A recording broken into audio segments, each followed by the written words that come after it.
really important that we begin to change the mindset of young people to know that your vote counts. They don't understand that the legislative arm of government is actually a co-equal arm of government.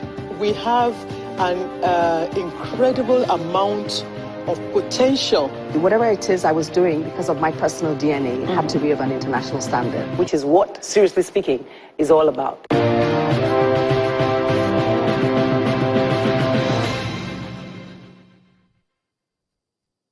Hello there. This is Seriously Speaking, and we're still in the highlight zone. On the show today, I'm taking you back in time to some of the great businesses that we showed you the business side of those businesses. First of all, we showed you business side of fashion, music, and comedy.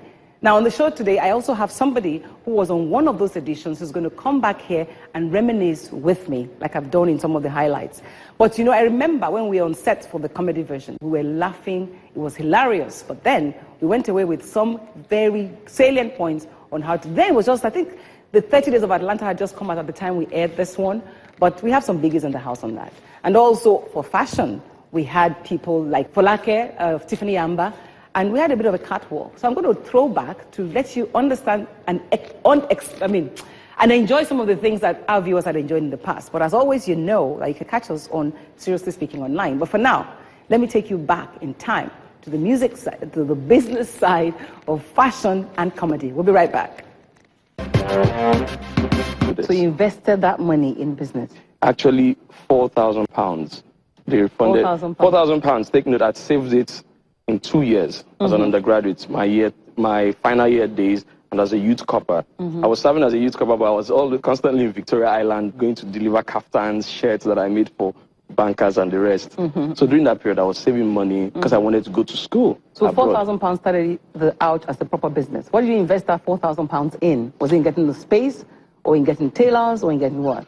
I already had, now as a youth corper, I already had a tailor that I was working with on Onigbongbo Street in Maryland. This guy had been there, so I brought in my own resources and said, let us partner. We did, and we're making some of the best shirts the city of Lagos ever saw back then. Even if you have to say so. Yeah, I mean, it was the truth. Anyway, we put back that money into rent. The rent was about 150,000 naira. Did you move to an upscale environment or something? I said Onigbongbo. Okay, so you remained. He heard the sound, Onigbongbo. That's Maryland. Come on, but it's backside of town, unlike the places we are now. Yeah. Because I'm a believer in really starting small. So we did that, but I used almost £1 million naira to do the interiors of the store back then. You wanted to be stylish. Remember I said that from day one, right from the branding and all, we're thinking global. So I didn't... So even if out was Onigbongbo, it has to look like it was on high-end street. Yeah, so it was commonplace to have people walk into the outlet back then, and they go... say, ouch. They go like, what are you doing here? You're like diamond in trash, you know, that kind of stuff. So I guess it was, I wanted to do, I'm Igbo, you remember, so I wanted to manage at some point and do like $500,000 interior. The guy and a friend of mine, Mena Daniels, that has always been with me and encouraging me from day one, said, you can't. You know, they pointed a few people to me that were already on board and said that we have to do this and do it very well. You know, your location is a disadvantage already. So location was important for you to make location at this stage, anybody that is designer, boutique owner, stylist, anybody that's doing fashion business right now, one of the things I tell my mentees is that location before branding is everything. Okay. Because you want to retail, you want people to see your visibility, so location is key. So how did the label start? Exclamations. Working in the bank for a couple of years, like I said, I missed it, and I decided I missed it too much, and it was something I really, really wanted to do. Because you're well paid. I mean, bankers were well paid. Well, yeah, relatively. I wasn't complaining. The money wasn't the problem, but there was just this feeling of, I'm doing myself a disservice not pursuing this thing. I was making money from it, so that wasn't a problem. But you did on the side right away in the bank? Yes, I was actually. Yeah, because I still had people asking me. I still had my contacts from school. Then you had begun to do your own designs and have tailors make them for you. Yes, absolutely. I had tailors making my things for me. I had customers who were my colleagues at work. Did you have a name? It didn't actually. It didn't have a name. I decided to register a company, and then I had to come up with a name, of course. And then I decided to go to England for a course.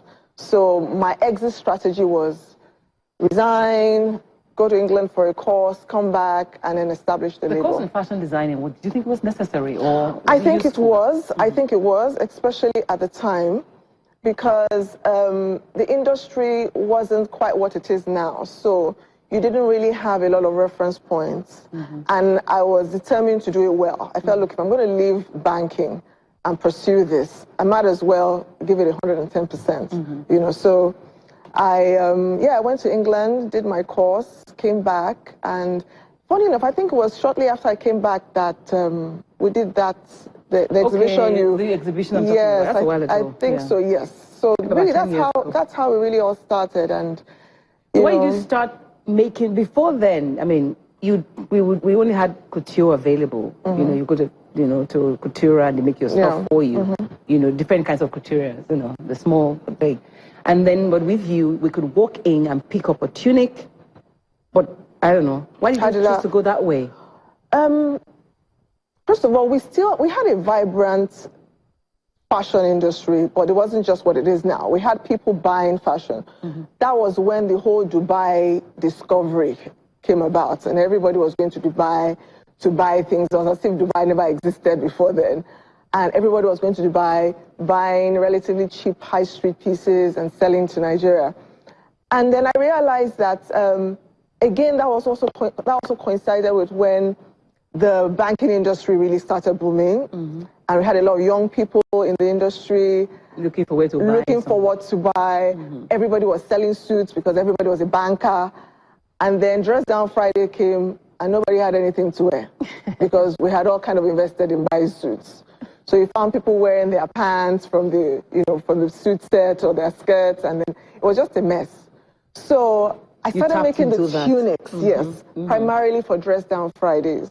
I would wear it myself, and then everybody would, this is the kind of thing I should wear on Fridays, or blah, blah, blah. And they were linen?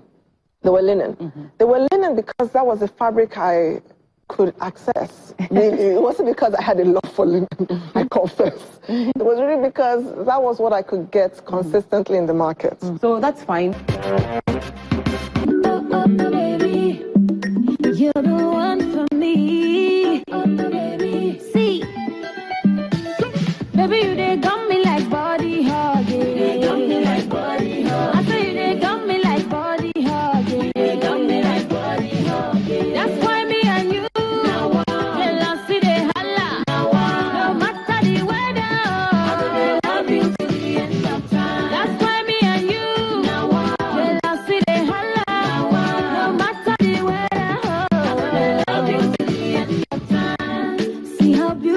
It feels you and I. Well, no, this is your spring summer. What's the inspiration for this one?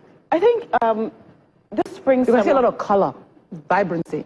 I think it was important for me. When I launched Tiffany Amber, I said I wanted to create an African brand with global inspiration. That was 15 years ago. 15 years ago.